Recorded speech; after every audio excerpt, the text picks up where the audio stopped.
Hello makers, and welcome to Sheer Stitchery. I'm Catherine Harris, your spot for all things sewing and DIY.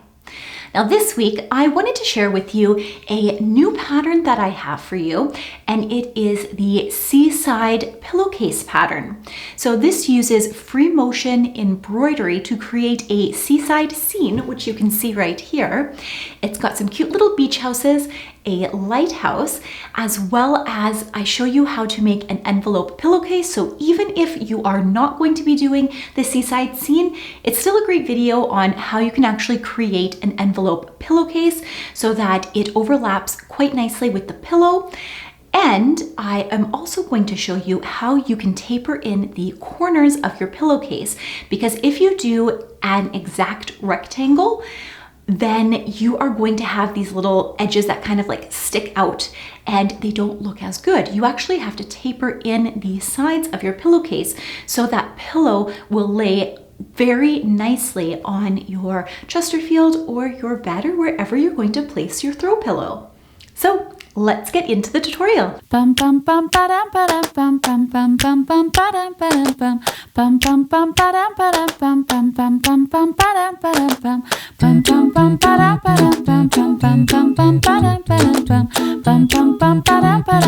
So step one is the Skyline Applique.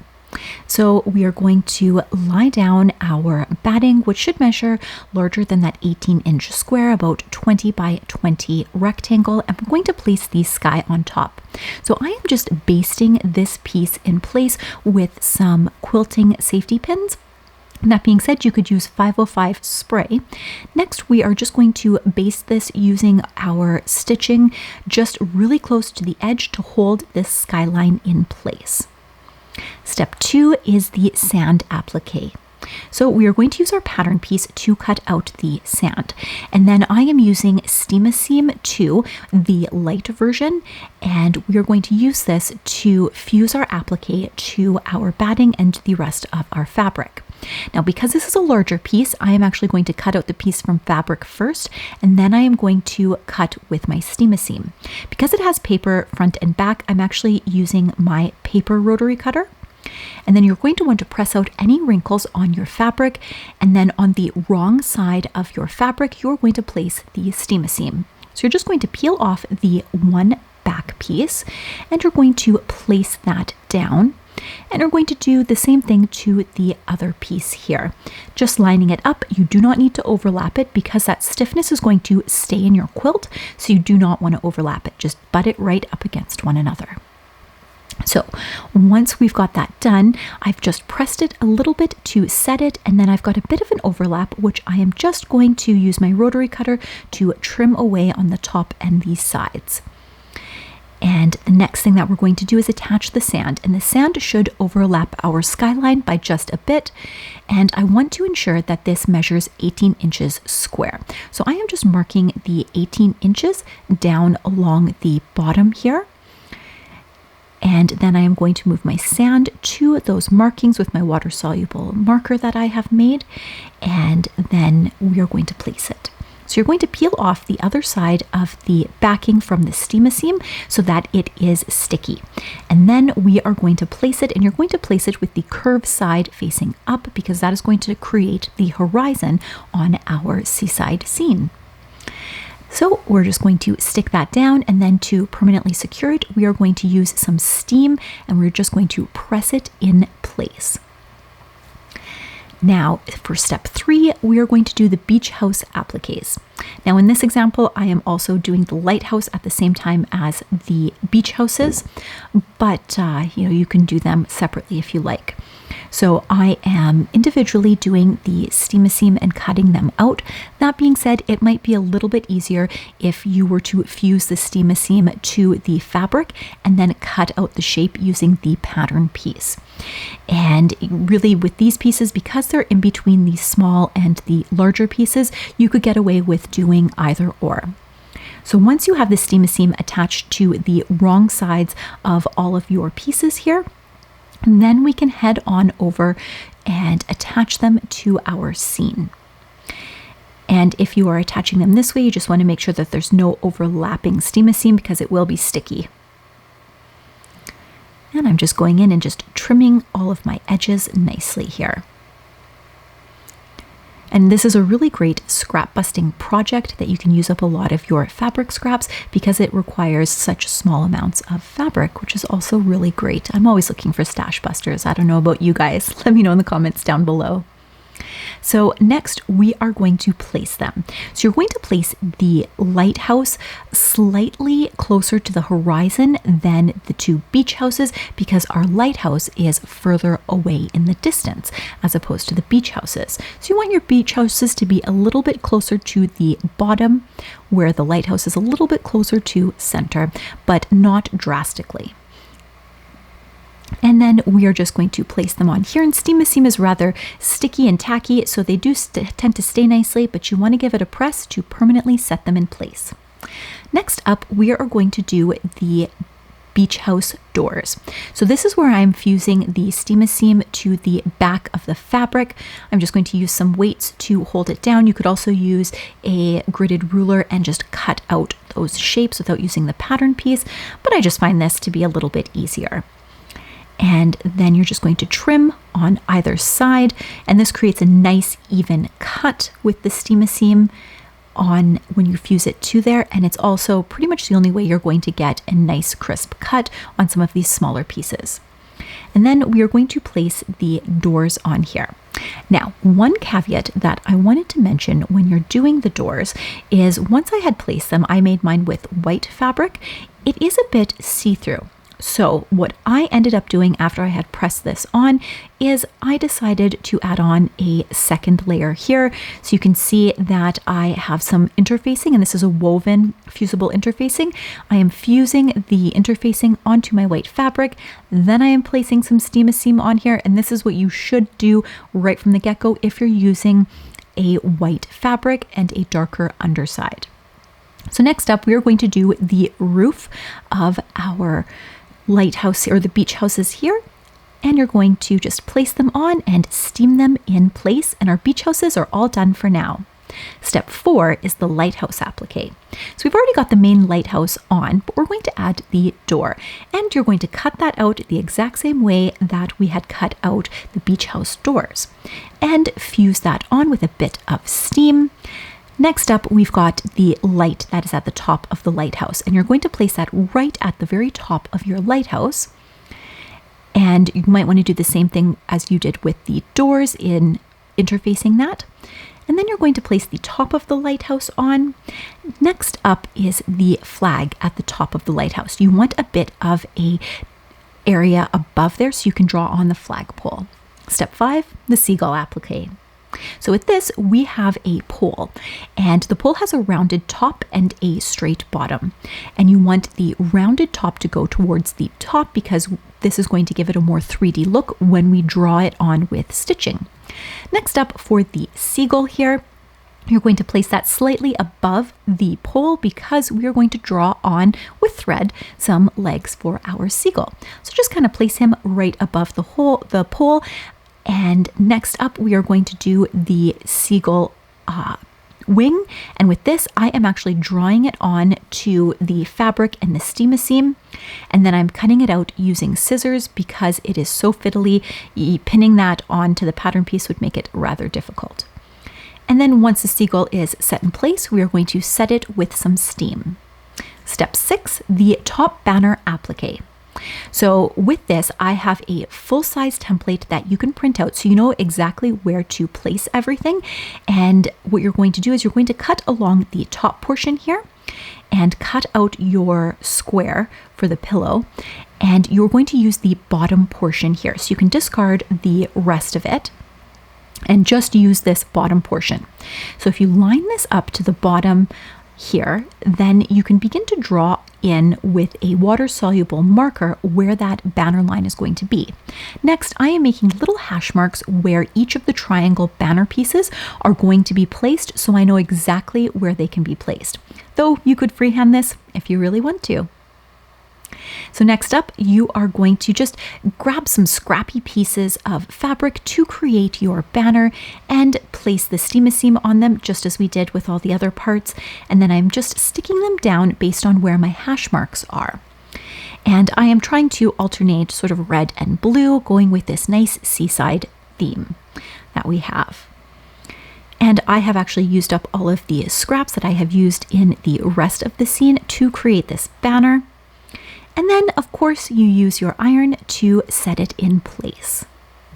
And step 7 is the free motion quilting or applique.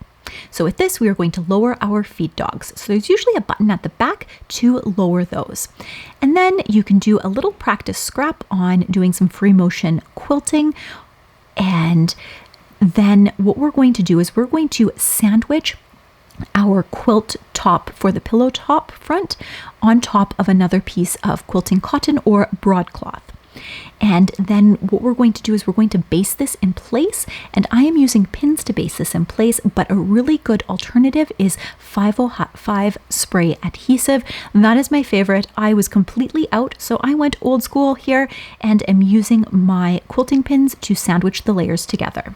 Then we are going to free motion quilt 2 times around all of the edges, and you're not going to go right on top of the stitches. You want to go slightly beside those stitches and just keep going over it 2 times, and then you can start adding in details like doorknobs and the eyes and beak and legs of your seagull. And so I am just going on here. I'm actually going backwards in this example, but going forwards makes it a little bit easier as well. And you can see this is what it looks like with the free motion quilting, and you're just going to continue to do all of the details described in the pattern, and it should look a little something like this from the back side and like this from the front. Next up, I am doing some free motion birds in the sky, and so I am just freehanding these birds along the side here, and then I'm going to stitch those in place just like so. And then we are going to baste around the perimeter. Step 8 is the pillow construction. So once we have stitched around the perimeter here, we are then going to trim away the excess. So all of that excess quilt batting as well as the back fabric here, and we want to make sure that we square this up at 18 inches square. And so I am just using my quilting ruler to ensure that everything is squared up beautifully. And now we have our pillow front. Now the next thing that we are going to do is we need to taper the corners, and I have a little guide in here. Now alternatively, when you are tapering the corners, you can measure 1/2 inch from the corner and then about 5 inches from either end, and then just use your grid ruler to taper that in. And then you're just going to take your rotary cutter and trim that away, and you're going to do that for all 4 corners.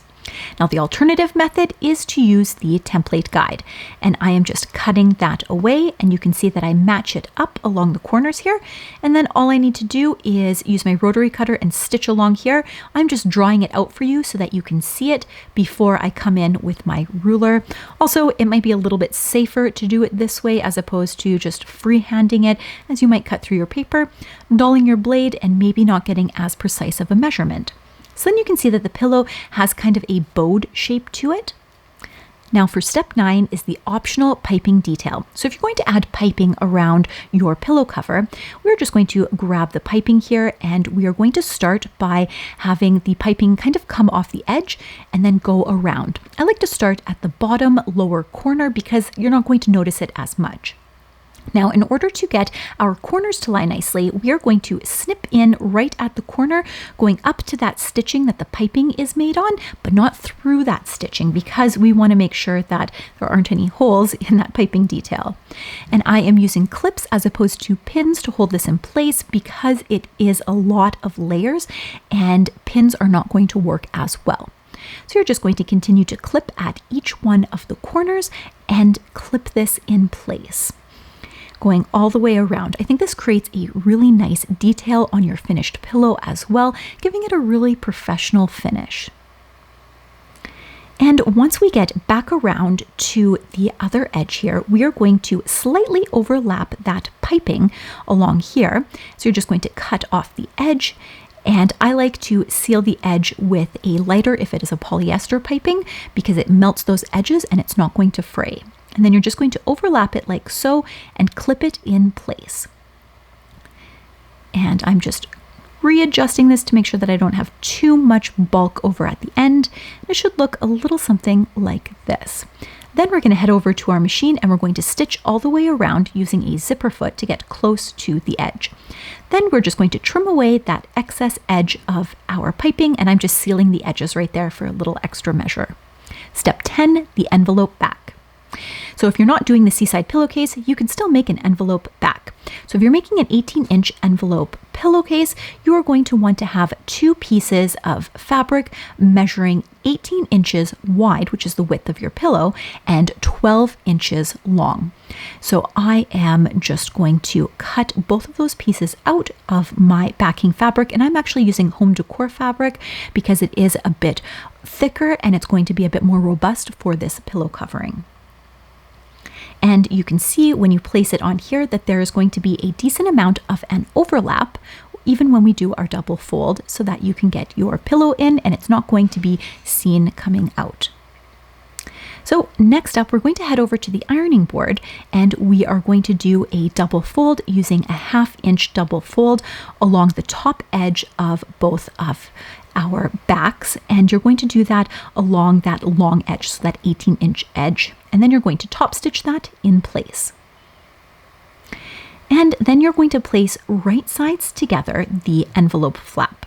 Now, what I like to do is actually flip it over to the other side, and then I like to match it up at the top and the bottom and along the sides, because then you don't have to taper the corners right now. Now you could taper those corners, it's just a little extra work. So what I like to do is match it up just at the center right here, and then go in, and you can see that there's a little excess hanging out along the edge, which is okay because we can trim that off later. And I'm just doing the lower one, and then I go in and do the top one, ensuring that there is that overlap going on top. And once it's all pinned, then we can go in and we can stitch all the way around the edges here. And once it's all secured in place, that is when we're going to stitch all the way around. And I have serged the edges because we don't want to have any raw edges showing. And if you've done this, in order to secure your serger tails, you're just going to thread a darning needle and weave it back in through the fabric, just so it doesn't unravel on you, and then just clip that edge. And your pillow is basically done once you've done all 4 corners here. So once you have that, we can then pop it right side out, poke out those corners, and don't forget to give it a good press over at the ironing board, and you have a nice new Seaside inspired pillow with a nice envelope backing. I really hope you enjoyed this. Bum bum bum ba-dum ba-dum bum bum bum bum bum ba-dum ba-dum bum bum bum bum ba-dum ba-dum bum bum bum bum bum ba-dum ba-dum bum bum bum bum ba-dum ba-dum bum bum bum bum bum ba-dum ba-dum bum bum bum bum ba-dum ba-dum bum bum bum bum bum ba-dum. And now that we are all done creating our pillowcase, you can go and place it wherever you like. I do hope you enjoy it, and if you have any questions, do let me know in the comments down below. I will also leave a link to the pattern on where you can grab that as well. And don't forget to sign up to my newsletter. I have tons of freebies that I send out from time to time. I don't spam you. I pretty much only email you when we have a new pattern, or I've got some free stuff that you can download. Until next time, makers, let's get our sewspiration on.